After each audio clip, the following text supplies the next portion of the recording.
ప్రజా తెలంగాణ టీవీ న్యూస్కి స్వాగతం. జగిత్యాల పట్టణంలోని మున్సిపాల్లో నిర్వహిస్తున్న ప్రజా దర్బార్ కార్యక్రమంలో 29 మరియు 30 వార్డుకు చెందిన యువకులు మున్సిపల్ చైర్పర్సన్ అడవాల జ్యోతి లక్ష్మణ్ గారిని కలవడం జరిగింది. 29 మరియు 30 వార్డుకు చెందిన సీసీ రోడ్ల సమస్యల గురించి మెమోరాండం పత్రాన్ని ఇవ్వడం జరిగింది.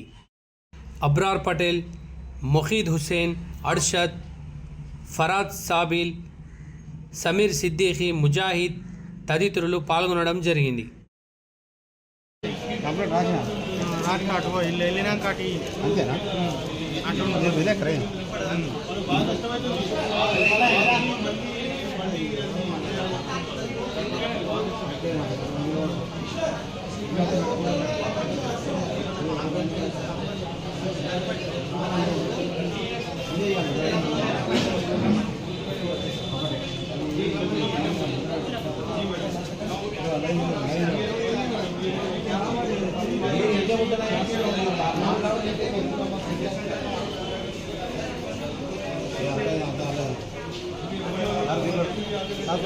నా దగ్గర ఉంచుకోడా